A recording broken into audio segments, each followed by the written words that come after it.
রাজবাড়ীতে একটা বৈধ কমিটি আছে বাংলাদেশ জাতীয়তাবাদী দল বিএনপি 47 সদস্য বিশিষ্ট কমিটির মধ্যে আলী নওয়াজ খাইয়াম একজন সদস্য এবং সেই কমিটি প্রথম যে মিটিং হয়েছিল আহ্বায়ক কমিটির 17 জানুয়ারি 2020 সালে 17 জানুয়ারি 20 সালে সেদিন একটা রেজুলেশন হয়েছিল সেই রেজুলেশন এবং সেই জায়গায় তিনি নিজে উপস্থিত ছিলেন উপস্থিত থাকার পরে এই একটাই মিটিং উনি উপস্থিত ছিলেন ইউনিট কমিটি আছে এবং রাজবাড়ীতে 42টা ইউনিয়ন 42টা ইউনিয়নে কমিটি আছে আপনি কোন ইউনিয়নে কমিটি করার জন্য কোন ইউনিয়নের আপনি মনে করেন সাবেক কমিটি মনে করে নেন যে আপনি আগের যে কমিটি ছিল সেই কমিটির উপরে বেস করে আপনি মিটিং করবেন এটা কি কোনো সাংগঠনিক পদ্ধতি হলো নিয়ম হলো শৃঙ্খলা ভঙ্গের দাগে উনি অভিযুক্ত হবেন এবং উনি বহিষ্কার হবেন মনে করেন যদি আসেন বলেন কিন্তু আপনি কোন হিসাবে কোন ভাবে কোন নিয়মে আপনি ইউনিয়নে মিটিং রাখেন তো লজ্জা তো থাকা দরকার মানুষের লজ্জা করে আমাদের কমিটি নাই কিছু নাই যেমন দেখবেন যে আমাদের এখানে অনেক আওয়ামী লীগের লোক সেখানে ভিড়ার চেষ্টা করছে এবং ভিড়ে আমাদের কথা খুব সুস্পষ্ট ওখানে ভিড়ে কোনো ধরনের প্রোগ্রামে দেখা গেলেই আমরা এটা রিপোর্ট কেন্দ্রে করে দেবো এবং আমাদের অ্যাক্টিং চেয়ারম্যানের কাছে আমরা রিপোর্ট করব যে উনি এই লোকগুলোকে নিয়ে আবার মাঠে নামার চেষ্টা করছেন আমার কথা যে আপনি রাজনীতি করেন আপনি এখানকার এমপি ছিলেন আপনি কিছু বোঝেন না তা তো না আপনি এমপি ছিলেন এবং ভবিষ্যতে এমপি হতে চান হতে পারেন আপনি নমিনেশন আনলে তো আপনি এমপি হতেই পারেন নির্বাচন হলে ফেয়ার হলে আপনি এমপি হতে পারেন কিন্তু আপনি এমপি হতে পারেন বলেই আপনি দলের মধ্যে সাংগঠনিক স্বেচ্ছাচারিতা করবেন এটা তো হতে দেওয়া যায় না কিছুতেই না আমাদের খুব পরিষ্কার বক্তব্য এখন আমরা আমাদের যে সমস্ত ইউনিট কমিটি আছে তারা প্রত্যেকটা ইউনিটে প্রত্যেকটা ইউনিয়নে 42টা ইউনিয়ন আছে 42টা ইউনিয়নে আমরা মিটিং করব যদি ওনারা মনে করেন আমাদের সাথে ওনারা যোগ দেবেন আমাদের সাথে এসে মিটিং করবেন নিয়মের মধ্যে থেকে শৃঙ্খলার মধ্যে থেকে সাংগঠনিক কাঠামোর মধ্যে থেকে করতে হবে সে কি করেছে তার 5 বছরে আপনারা জানেন আমার বিএনপিকে ধ্বংস করে দিয়েছিল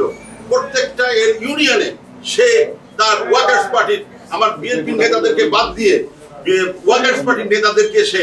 সব ইউনিয়নের প্রেসিডেন্ট সেক্রেটারি বানিয়ে এই রাজবাড়ীতে বিএনপিকে দিয়ে সে কিভাবে বিএনপির ভাবমূর্তি ক্ষুণ্ণ করেছে সেটা আপনারা দেখেছেন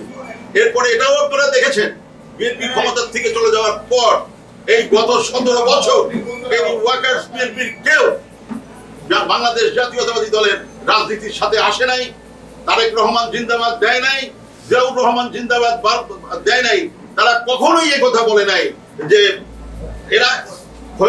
এদের স্লোগান হলো খোয়ম ভাই যেখানে আমরা আছি সেখানে তারা কখনোই বলে না যে শহীদ জিয়া যেখানে আমরা আছি সেখানে এটা বলে না এর সাক্ষী আপনারা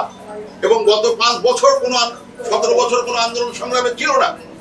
কিন্তু যেই 5 তারিখে আমাদের ছাত্র জনতার রক্তের বিনিময়ে এবং আমাদের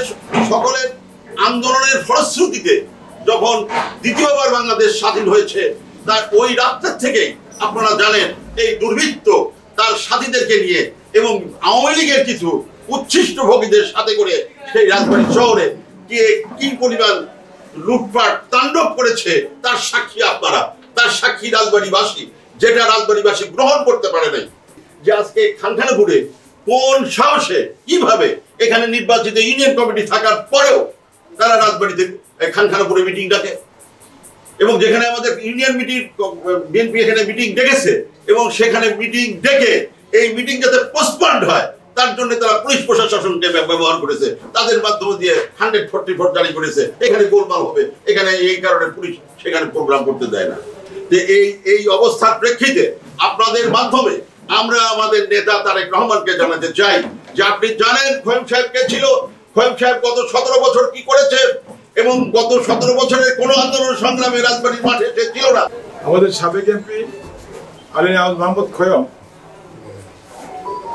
সে সাংগঠনিক শৃঙ্খলা মানেন না কেন্দ্রীয় বিএনপি নির্দেশ মানেন না, দেশ নায়ক তারেক রহমানের নির্দেশ মানেন না, জেলা বিএনপি নির্দেশ মানেন না, কারো নির্দেশ মানেন না, যেটা বিগত দিনে আপনারা দেখেছেন। 18 জুলাই 2023 তার উপরে কিভাবে আলী মোহাম্মদ খোয়েম এবং তার সন্তানকে তার উপরে আঘাত করেছিল, তার মাথার খুলি ভেঙে 13 টুকরা হয়েছে, সেটা বেঁচে আছে সেটা আল্লাহর রহম কি করে। আমার ধারণা ছিল সে তাকে বাঁচানো যাবে না, তার আল্লাহর প্রতি রহম ছিল, তার হাত ছিল যে ফ্যাসিস্ট আওয়ামী লীগ সরকারের পতন সে দেখে যাবে, যেখানে হয়তো বা আওয়ামী লীগ সরকারের এই দুঃশাসনের ভিতরে তখন আমাদের আলী নওয়াজ খোয়েম সাহেবের নেতৃত্বে তার উপর যে হামলা হয়েছে, যে হামলায় কিন্তু সে এখন বেঁচে আছে এবং আপনাদের সামনে সে বসে আছে। এরকম অত্যাচার নির্যাতন আমরা একদিকে ফ্যাসিস্ট আওয়ামী লীগের ষড়যন্ত্র মোকাবেলা করেছে আহ্বায়ক কমিটির নেতৃত্বে, অন্যদিকে পুলিশ লীগ, ছাত্রলীগ, যুবলীগ, খোয়েম লীগ করে কিন্তু আমরা সেই এতদিন কিন্তু আমরা এই দলটাকে সুসংগত ধরে গেছি। এখন 5ই আগস্ট আপনার সাবেক এমপি এবং তার পরিবার যে 17 কোটি টাকার মালিক হয়েছে তার মূল ছিল হলো দৌলতদিয়া ঘাট চাঁদাবাজি এবং দাওয়াপাড়ার ঘাটের চাঁদাবাজি। দৌলতদিয়া ঘাট দখল করেছে সাবেক উপজেলা সভাপতি, সাবেক ওয়ার্কার্স পার্টির নেতা সুলতানুল ইসলাম মুন্নু, তার দিয়ে খোয়েম সাহেব দৌলতদিয়া ঘাট দখল করেছে এবং সেখানে সে লক্ষ লক্ষ টাকা চাঁদাবাজি করেছে। একইভাবে এই বালুঘাট, সেখানে উৎস হলো বালুঘাট, এই অবৈধ সম্পদ অর্জনের মূল হলো ধাওয়াপাড়া বালুঘাট। এই বালুঘাটের নিয়ন্ত্রণ নিয়েছে বালু মালিক নামে এক ভদ্রলোক, বালু মালিক। সে কোন দল করতো? ওয়ার্কার্স পার্টি করতো। সে ভিপি ছিল কিসের? ছাত্রমন্ত্রী। তার দিয়ে সে কিন্তু এই বালিঘাটে দখল করেছে এবং সেখানে এসে লক্ষ লক্ষ টাকা চাঁদাবাজি করেছে, করার কারণে দলের ভাবমূর্তি নষ্ট। আমি এখানে একটা কথা বলি,